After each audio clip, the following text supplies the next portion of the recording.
근로소득세만 더 거쳤습니다. 피해자들 지금도 전국적으로 계속 늘어나고 있는 정부가 피해를 막겠다며 내놓은 대책들에도 걱정이 있다고.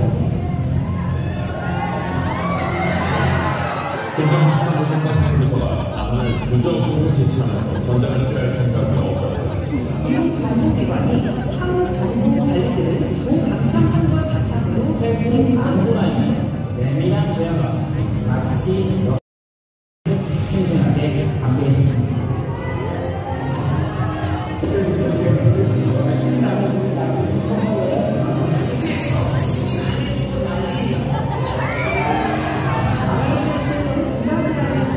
정부가 외교적으로 부적절하며 심각하게 진행되어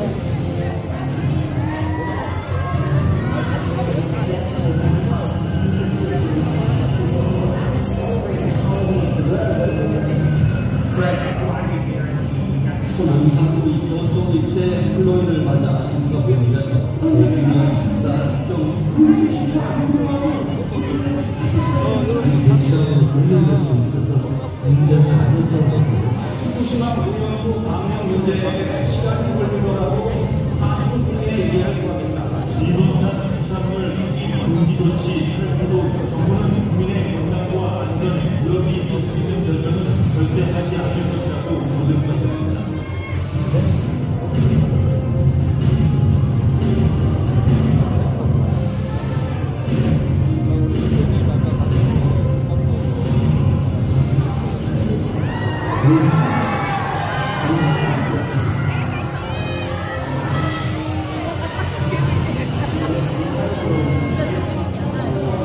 대기실에서 사실 사상 초기에 와이프 표적 수사라는 인정을 언론사에 대한 부당한 압박이라고 국민은 신신사장의 필요부터 재창조 수준의 조직 필요함과 인력 제재처럼 있습니다.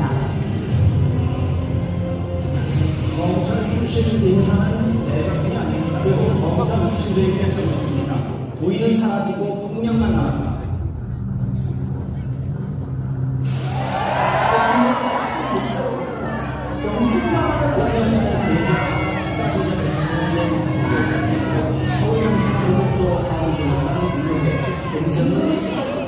이상도 50억 불러 투입법에 거부권을 했습니다.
민주당이 이렇게 인재를 영입하면서 전국 콘서트 투어 하는 2016년 총선 때 처음 시작된 기회예요. 그래서 그때 전국을 도는 사람이 누구냐?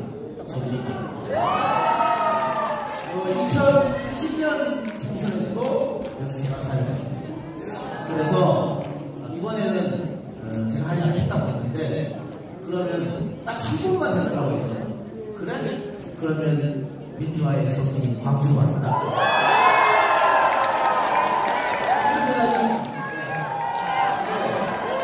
그래서 2016년 총선과 2020년 총선 때는 2016년 때는 뭐 유튜브 아예 없었고 20년 총선에서 당에서만 이렇게 생겼는데 아까 제가 대기실에서 보니까 복중파 유튜브에서 쓰고 있더라고요.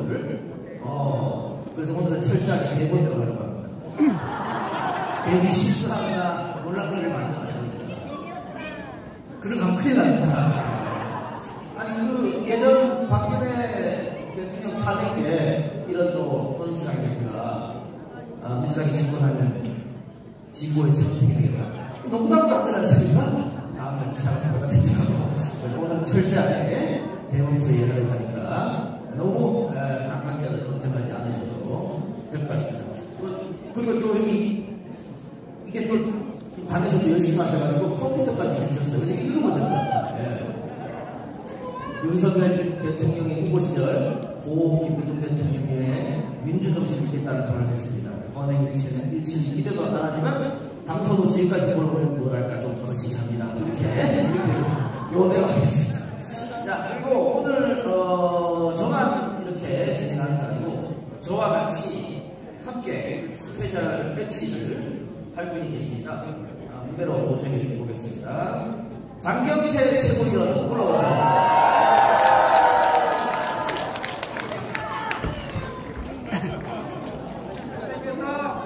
네. 얼굴 많이 시끄러워요. 거창하게 소개해 주셔서 이 거창한 곳에 대충한 사람이 와서 죄송합니다. 네.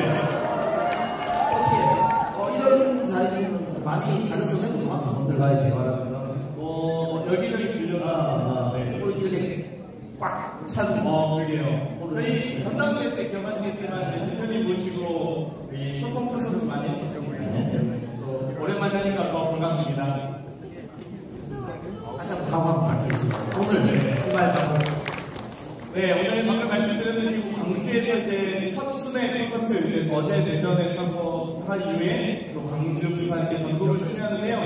꼭 그때그때마다 연서도 바뀌고 또 토크 콘서트 내용이 달라지니까 많은 기대해 주시고요. 또 참석하기 어려우신 분들께서는 또 많이 유튜브 시청해 주셨으면 좋겠습니다. 네.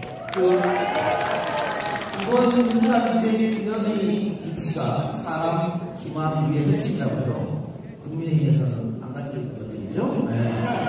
이 내각에서 장치분들 중요한 게 뭐라고 생각하시고? 당연히 사람이 맞아요. 그러니까 사람이 있어야 희망도 있고 미래도 있고 혁신도 있듯이 그건 이 미래와 혁신과 희망을 다 가지고 계신 우리 인재분들이기 때문에 저희 민주당은 아주 든든하고 또 기필코 총선 승리할 거라 믿습니다. 맞죠, 여러분?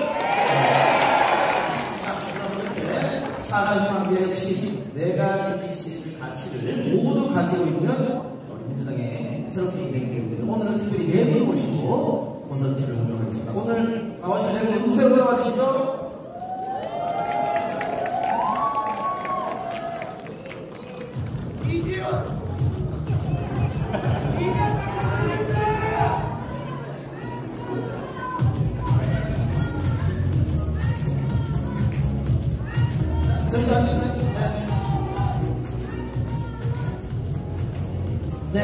저희도 참석했고, 네 분 나오신다고 해서, 네 분만 행사장에 오신다고 했더니, 이제 다 오셨네요, 이렇게. 다 계시네. 다 올라오면 한마디씩 끝나니까, 돌아가는 거예요, 이렇게. 오늘 어쨌든 이렇게 네 분 모시고 방송을 시작해 보도록 하겠습니다. 먼저, 우리 또 다들 알고 계시지만, 모르는 분도 계시니까, 우리 박지혜 이제부터 한 번씩 자기소개하는 시간을 드리도록 하겠습니다. 네, 안녕하세요. 네, 지구를 지키고 정책을 지키는 박지혜라고 합니다. 반갑습니다.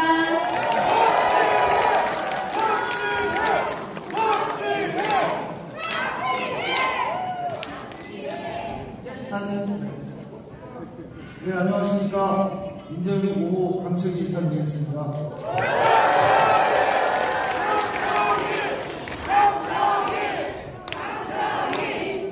안녕하세요. 인대영의 4번 타자 박상현입니다.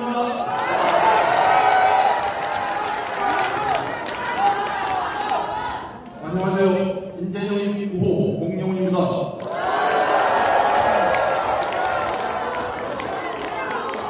청년에게 희망을 주고 혁신 성장을 이끌어보자 민주당에 들어왔습니다. 현대자동차 사장 있습니다. 공룡입니다.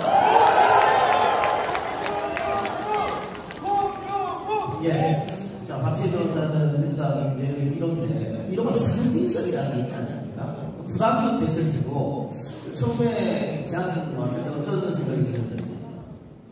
제가 1호라는 사실은 영입식을 하기 일주일 전에 알려주셨어요. 그때 사실 굉장히 영광스러운 일이라고 생각을 했고요. 그만큼 우리 민주당에서 기울기 또 에너지 전환에 대한 의지가 굉장히 높은 것이 아닐까 저 혼자 그렇게 생각했습니다. 관련돼서 재밌는 여론조사가 있었어요. 이번 총선에서 어느 정당이든 기후에 대한 좋은 정책을 내놓으면 지지할 의향이 있느냐, 투표할 의향이 있느냐 이런 여론조사였는데 꽤 많은 사람이 지지할 의향이 있다고 대답했더라고요. 백영태 최고 그만큼 우리 국민들도 이제 여기에 관심이 많았다 볼 수 있겠죠. 이제는 뭐 아리배, 이윤 특성 이런 단어를 모르시는 국민이 없다고 생각했는데 딱 한 명 모르시는 국민이 있더라고요. 네, 저는 현재 말씀드리지 않겠습니다만 우리 박세희 변호사님 이재영 1호이니만큼 지구의 위기를 기회로 만들 수 있는 아이디어가 있다고 하셨는데 어떤 것들이 있을까요? 네, 제가 영입식에서도 말씀을 드렸는데요. 우리나라가 화석연료 사용을 빠르게 줄이고 그 빈자리를 재생에너지로 빠르게 채우는 일이 굉장히 중요합니다. 우리 재생에너지 산업을 키우기 위해서 전 세계가 그리고 전 기업들이 경쟁을 하고 있고요. 이러한 산업을 지원하는 재생에너지 확대 정책 그리고 재생에너지가 있는 곳에 또 산업을 유치하도록 하는 그런 탈탄소 산업 정책 그리고 기후 정책 등이 굉장히 중요할 것 같고요. 이런 것을 저희 민주당에서 한번 실현해보고자 제가 이렇게 들어왔습니다. 저희는 민주주의 위기를 극복하는 당이 민주당이잖아요. 이렇게 힘있는 민주당이야말로 기후위기도 극복할 수 있는 그런 저력이 있다고 생각합니다. 저 선배 당원 동지 여러분들과 함께 기후위기 극복을 위해서 열심히 뛰어보도록 하겠습니다.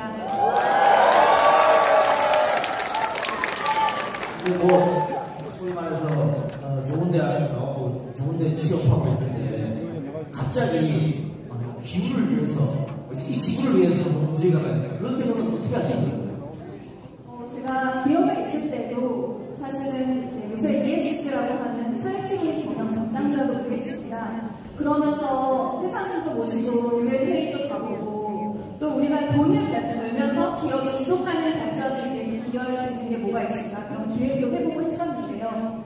그런 일을 하면서 기업이 그렇게 쉽게 바뀌지 않는구나 라는 생각을 했었고 그 이유는 결국은 좋은 일을 해도 돈을 많이 벌 수 있는 그런 환경이 만들어져야 되는데 아직 우리 사회가 되게 많이 부족하구나 이런 걸 깨달았습니다. 그래서 그런 환경을, 그런 기업 환경을 법과 제도를 통해서 만드는 게 굉장히 중요하겠다고 생각을 해서 우리 고명원 선생님은 대기업에 계셨잖아요. 대기업하고 기후하고 잘 맞는 것 같아요.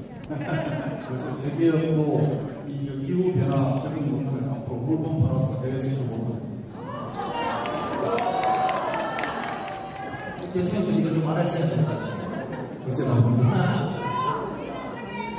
예, 그만큼 중요해졌다고 생각하고 민주당도 이 문제에 대해서 관심이 많기 때문에 상징성 있게 우리 박재우 선생을 이제 1호로 하는 게 아닌가 그렇게 생각합니다.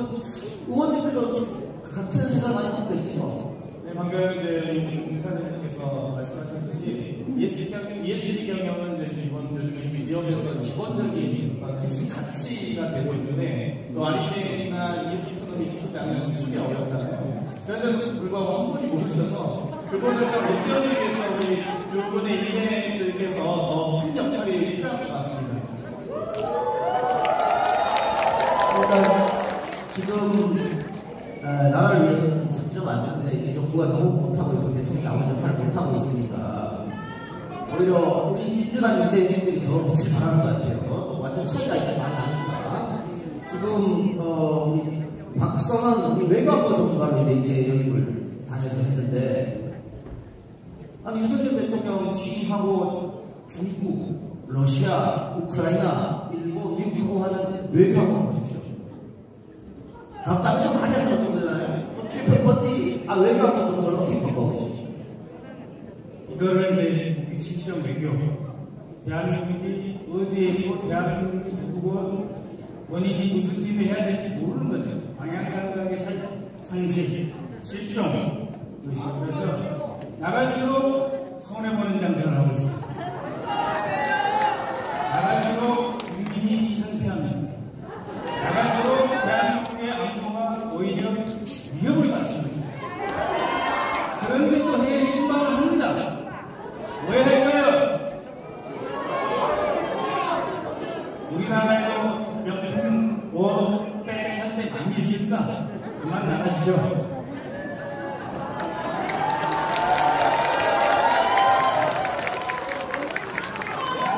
추가하면 이 정부에서 절대 써서는 안 되는 말이 두 가지가 있어요. 하나는 R100입니다.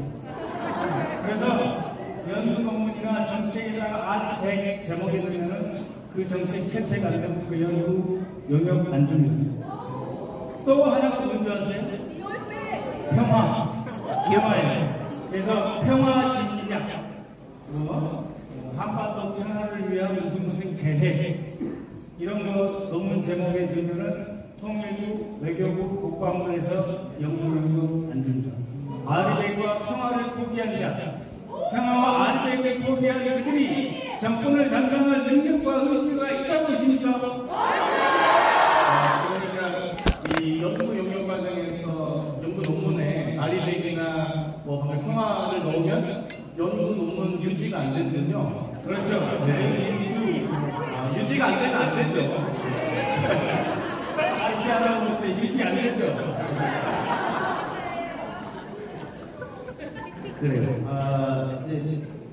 뭐 여러 가지 이야기들이 많이 나오고 있습니다. 방금 이진님께서 디올백이 있었어요. 디올백. 난감하기도 하고 좀 불쾌하기도 하고 왜냐면 전 세계 유튜브에서 다 보도를 해줘야 됐습니다. 얼마나 정치해야 됩니까? 그거를 그러면서 프레임이 전환하려고 몰카란 이야기가 몰카라고 칩시다. 그러면 받으면 됩니까? 저는 디올 신발을 신고 왔어요. 내 돈 내산 땀 흘려고 해놨어요. 누구처럼 내고 가지 않았어요. 자, 우리 박선원 외교하고 전문가와 이야기를 나누고 있었는데, 중국 북풍이 시도하시잖아요. 예. 그 중국의 한일 붐을 일으키한 장본인가 이런 말이 있는데. 있죠. 한일 붐을 일으키려고 중국 샹하이 총리로 갔다가 쫙 일으키다가 갑자기 이쪽으로 해서 잠깐 들어와서 당연히 하라 6개월 만에 들어왔지만 상해 이시험국 99주년 사사 그리고 도민보호 우리 기업보호 관세 통관 업무 지원 그리고 중국에 유학 가 있는 우리 학생들에 대한 일자리 이런 일 열심히 했습니다. 그 대중국에게 어떻게 해야 되냐고 하셨어요? 큰 나라라고 해서 선거도 없고 작은 나라라고 해서 무시하면 안 됩니다.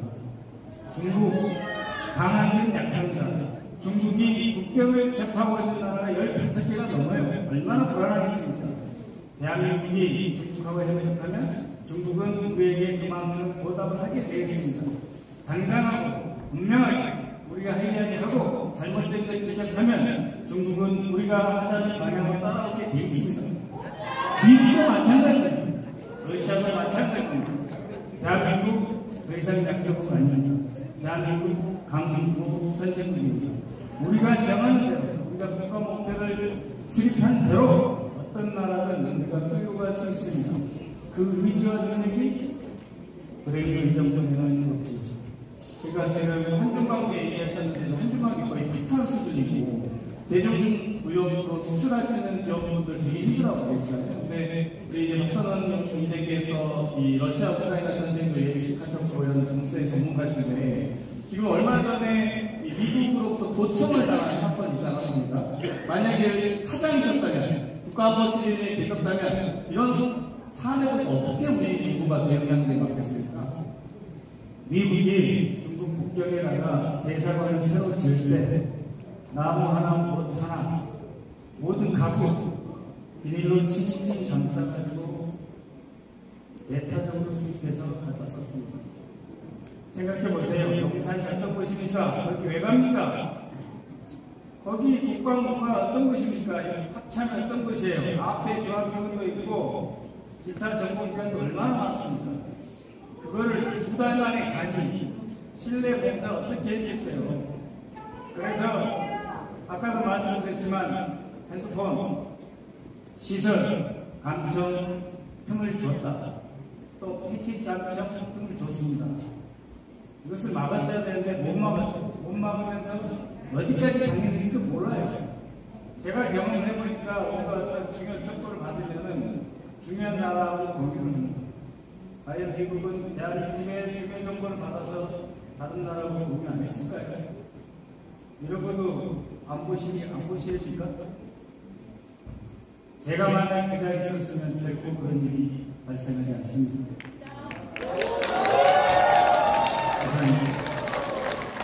더 이상 말씀하면 제가 좀 제재하려고 했어요. 네, 딱 맞춤하신 것 같습니다. 제가 그랬어요. 오래 혼자 말할게요.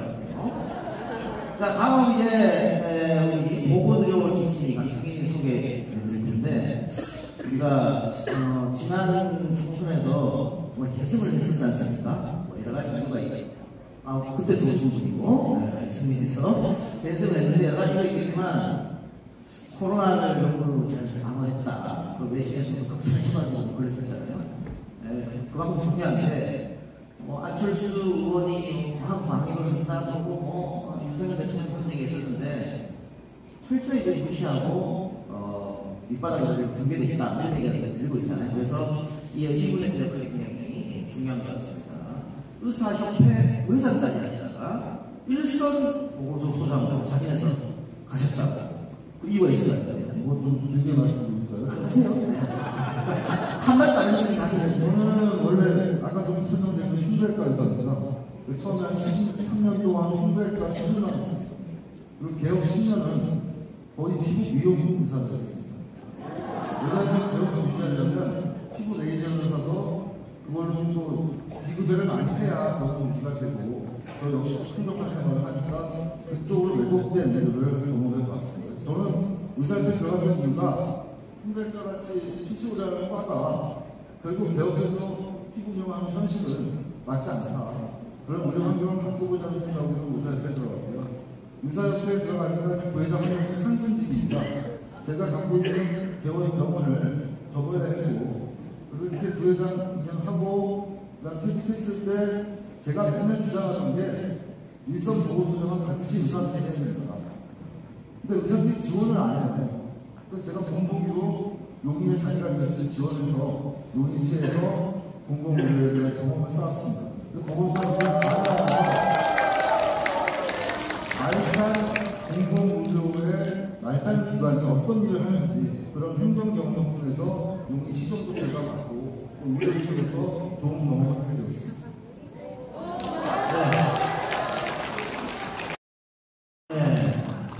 방금 여러 가지 말씀해 주셨는데 다들 아마 느낄 거예요. 정말 사람을 살리는 일을 하시는 분들이 돈 때문에 어쩔 수 없이 피부병 해야 되고 이렇게 하는 지금 소아과 대란이어서 아침부터 아빠들이 뒤에서 기다리고 있다고 그런 얘기 있잖아요. 아마 그런 얘기인 것 같은데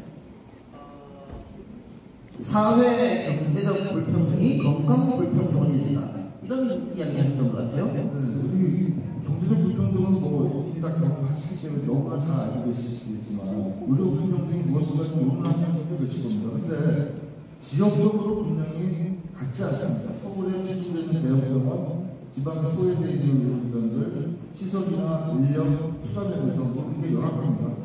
그런 영향 때문에 결국 거리에 대한 문제, 지역에 대한 문제 때문에 불평등이 하나 생기고요.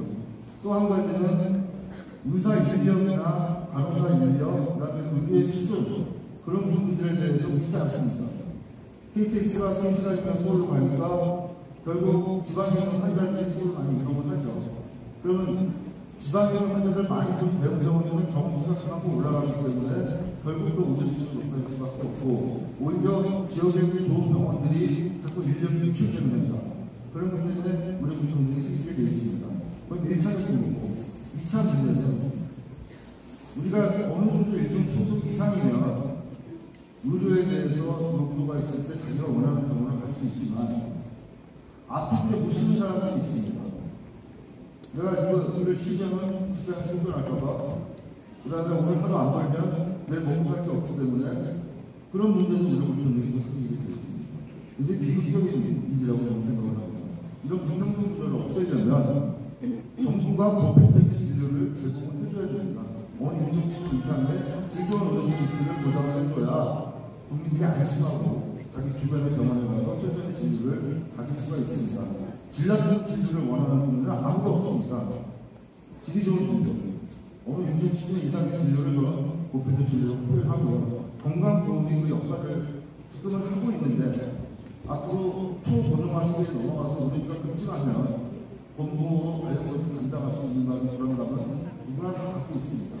근데 이번에 윤석열 정부의 우리 정책을 보니까 건보 조기금으로 되어 있는 10조를 풀어먹어서 정책 가상화였을까? 그건 말도 안 되는 얘기죠.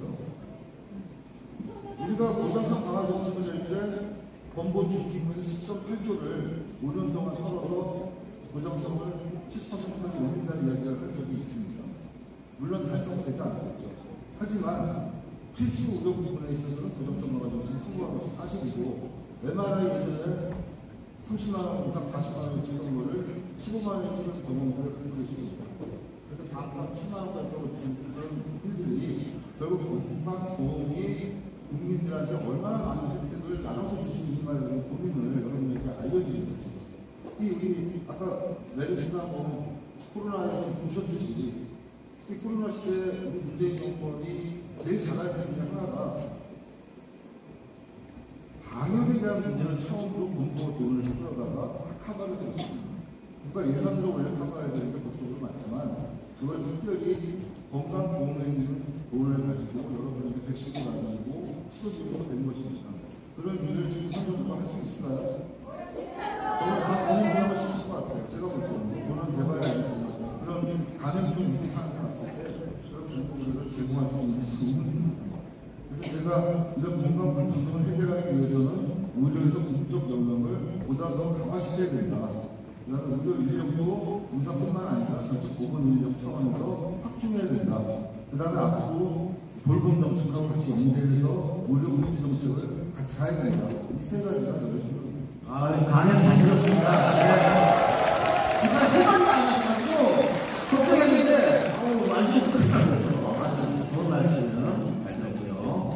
제가 정말 한마디 하시면 시끄러워요. 한마디 못해가지고. 자, 이분은 다 아시죠? 그죠? 네. 현대자동차 사장 하시는 분인데, 학창시절에 농사지으면서 공부하셨다고요? 네, 몇 년생이신지? 1964년이구나. 제 고향이 이제 경남 산청, 완전 지리산 산성인데요. 완전 생촌문이나 저쪽에. 고등학교를 진도로 나갔는데, 제가 고등학교 1학년 때 짜장면 처음 먹어봤어요. 근데 이제 우리 아버지가 평생 농사만 짓었는데, 제가 그때는 토요일 오전 수업 썼거든요. 오전 수업 끝나고 시외 수업 쓰고, 집에 가서 농사에 하고, 일요일 날 쌀 포대 내고 같이 들어오고 이렇게 했죠. 근데 사실 그때는 저만 그런 게 아니라 많은 사람들이 그랬고, 특히 학교는 다녔잖아요. 아, 그런 특히 내가 그걸 말합니다. 이재명 대표님 뭐 저보다 한 10배나 더 힘든 그런 과정을 겪었고, 그런데 저는 뭐 운이 좋아서 회사 사장까지 하고 그랬는데, 제가 주변을 돌아보니까 우리 청년들이 너무 힘들어하고, 그래서 이제 청년들에게 좀 더 좋은 일자리 만들고 희망을 줄 수 있는 일을 민주당과 같이 해서 해법을 만들고 확실히 대창에서 일하시는 인생의 선생님으로서 아마 많은 청년들에게 기반이 되고 희망을 주시지 않을까 싶어요. 특히 광주 아까 의원님께서도 말씀하셨는데 광주형 일자리에 관심도 많으셨고 또 거기에 선사역할도 하셨다고 하는데 그 일화를 좀 설명해 주시죠. 예, 이제 제가 광주형 일자리, 광주형 공장 설립할 때 서명을 2번 했는데요, 사장하면서. 첫 번째 5년 전에 투자 협약 체결할 때 사인을 했고요. 3년 뒤, 2년 전이죠. 첫 차가 나올 때, 첫 차 맨 앞유리에 공명을 이렇게 사인해가지고, 지금 그 차가 여기 빅그린 산상 공장에 잘 보관되어 있습니다. 감정은 굉장히 긴장해요. 가장 우리 광주 시민들을 위해서 좀 보람찬 일을 하나 했습니다.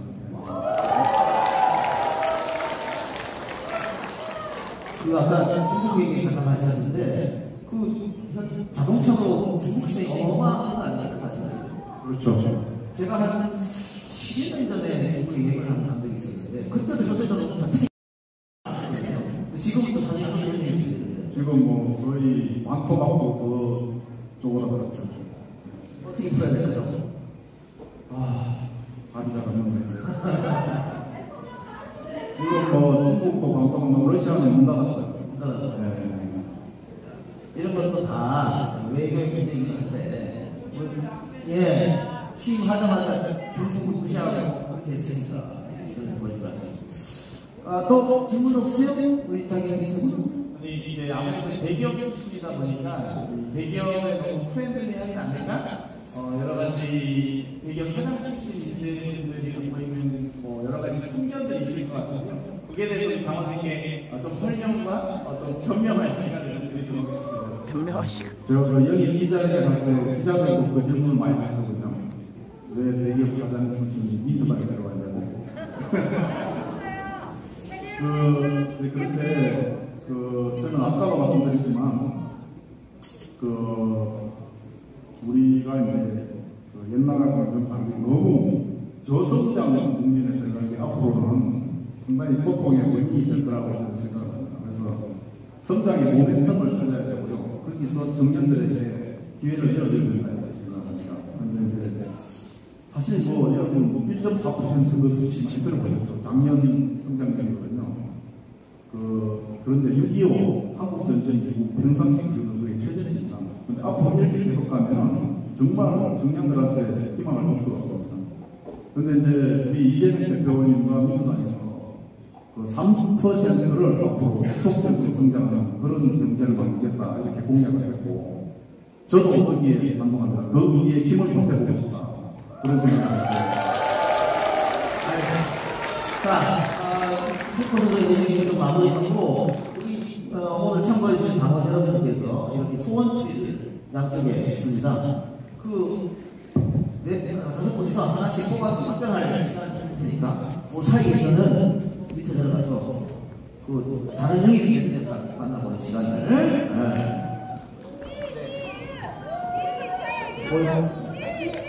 이제 쌍용표서 청승의 사람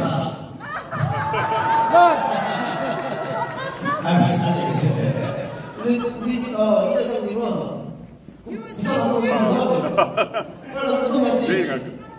내일 조국회담으로 사흘을 합니다.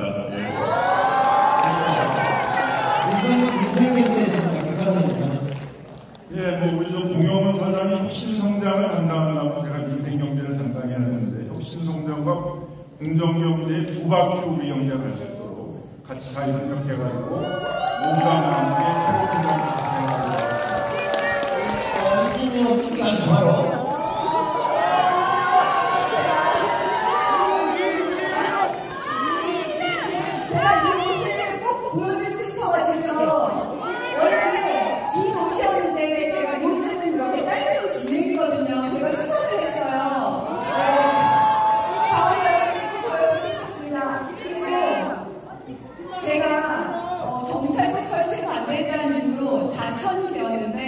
자천된 곳이 바로 전남입니다.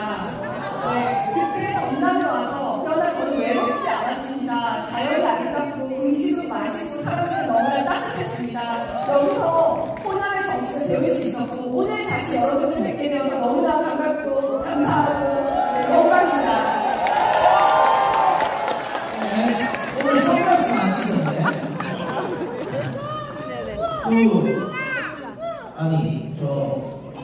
저랑 같이 방송하는 친구가 중앙학교에서 출신이거든요.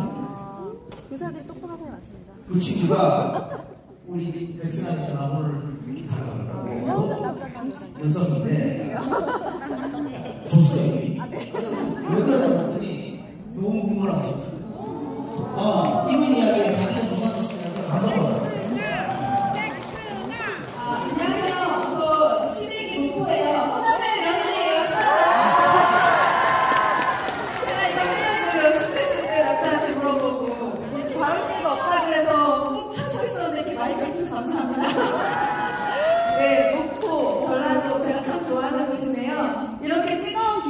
보니까 너무너무 기운나고 행복하고요. 윤석열 정부 교육 정책도 마찬가지로 정말 문제가 많고 졸속으로 불통 정책들이 많이 실시되고 있는데요. 제가 지난달까지 학교에서 아이를 가르치다가 온 17년차 선생님입니다. 누가 봐도 선생님처럼 참하게 생겼죠? 네, 저희 시어머니도 제가 정치 시작한다고 하니까 너무 열성적으로 응원해주고 계세요. 보통은 걱정하시잖아요. 역시 전라도 시어머니답죠? 네, 제가 더불어민주당과 함께 윤석열 정부의 교육 정책, 쓰레기 같은 정책들 타파하고 공교육 정상화, 그래서 아이들이 행복한 교육, 교실 꼭 만들어내겠습니다. 감사합니다. 네, 오늘은 그런 게 있었죠. 사회가 마음에 있는데. 네, 그리고 드리게 이제 기자 두 분이, 기자실 두 분이 민주당에 얘기했습니다. 일어나서 두 분이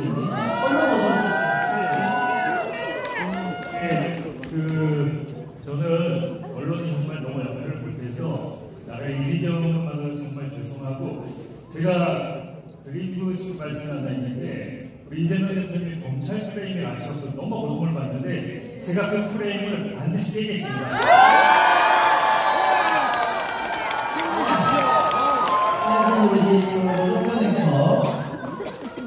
제가 YTN 진행해서 잘리고 난 뒤에 우리 같이 친한 시간을 먹었었어요. 그때 이게 민주당이라고 했어요. 생각도 못했는데. 예.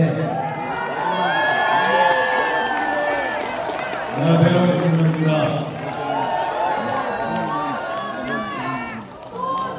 제가 광주갑니다. 김민호 대통령하고 같은 집안이고요. 정신 이어가려고 오랫동안 겉으로 뭐 내색은 안 했지만 노력해왔고요. 언론 개혁 중요한데 그것만 하려고 정치인이 되겠다고 나서지 않았습니다. 대한민국 한 전체를 갈아엎어서 제가 내세울로 돌발 현상이라고 했는데요. 제가 만들었거든요.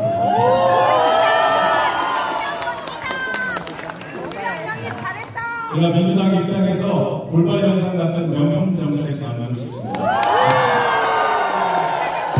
네, 고맙습니다. 자, 어떻게 좋은 질문들 뽑으셨나요? 자, 우리 자격증 세분 한번 뽑으세요. 예, 그 읽고 한번 답을 좀 주시고요.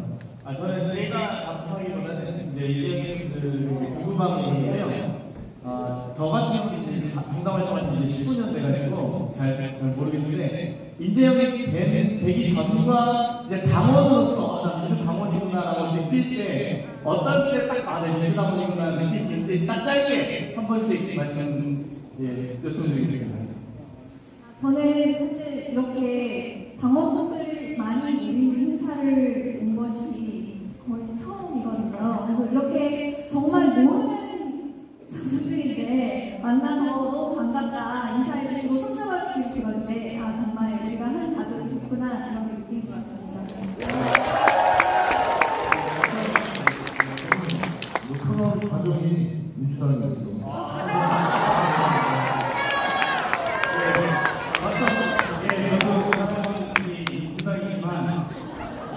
국정원의 차관급 이상으로 한 4년 있다 보니까 사람이 음침해지고 묵지도 않고 영상을 사람인데 이제는 뭔가 센 말 해야 되고 알아듣기 쉬운 말 해야 되고 웃어야 되는데 그걸 조절 잘 못해가지고 제 아내한테 혼나고 있습니다. 잘하겠습니다. 네,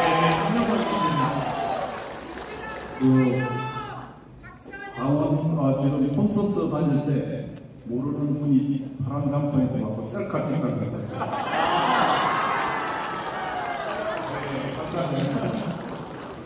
다 됐나요? 나는 밖에서 못 보셨나요? 저는 제가 뽑은 게 아니라 주셨는데 사실은 메시지여가지고 대표님에 대한 메시지가 너무 있었던 것 같아요. 대표님 꼭 높은 곳까지 가셔서 국민들을 위해 일해주세요. 사랑해요.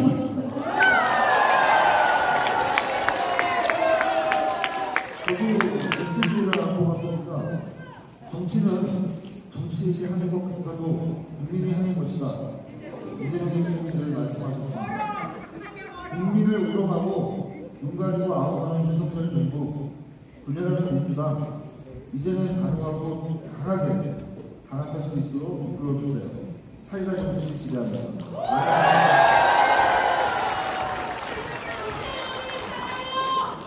예, 백종민이 쓰시는데요. 이재명 시대의 희망을 소원합니다. 이렇게 되어 있어서 지금 앞에 계신 우리 유산명 인재하고 강청희 인재하고 저하고 당대표 패럴 대체 지원으로 활동하고 있습니다. 한 시간 전에 박정은 TV에 경찰이 어떻게 은폐하고 축소하고 현장을 배송하였는지 두 사람 긴급 수배하였습니다. 박정은 TV에 가서 두 사람 수배해 놨으니까 여러분들 보시고 신고해 주십시오. 그것부터 바로 잡아야 이재명 시대의 대막이 오지 않겠습니까? 제가 뽑은 거에는 이렇게 되어 있습니다. 환영합니다.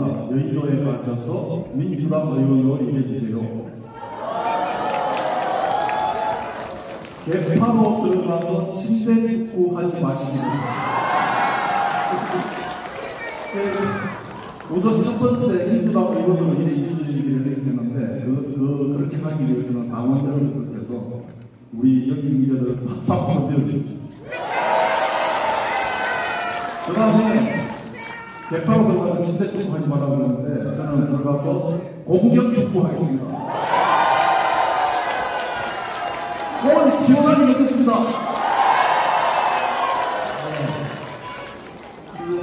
이 늦은 시간까지 자리되지 않으시고 박수 보내고 풍선 흔들고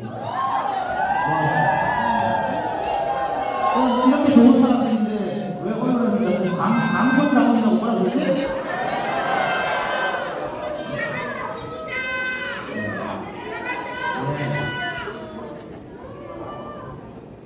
국민이 있어야 나라가 있는 것이고 당원이 있어야 당이 긴장하는 것이고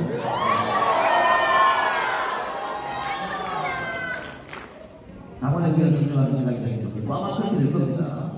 많은 이번처럼 이제는 어떤 큰 점수 일어나는 자리를 바라면서 오늘 토크를 마치겠습니다. 지난번에는 한 이렇게 당원하고 짧게 했었는데 오늘은 약간 길게 해서 하고 싶은 말씀 하셨던 것 같아요. 어떠셨어요?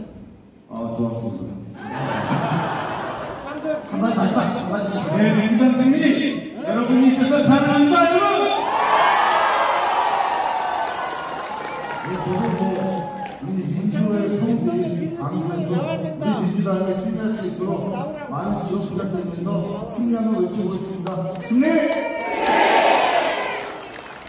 저희 이번이 세 번째 인재 콘서트인데요. 정말 광주가 최고인 것 같습니다.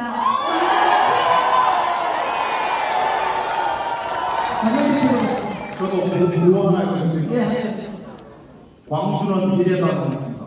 광주만 하면 미래다 했습니다. 광주는 네, 이 한분함들은 정말 짧은 시간에 예고편처럼 콘서트인데요. 아마 한분함도 2시간에도 부족할 것 같은데 이분들 열심히 일할 수 있도록 기회 주실 거죠, 여러분?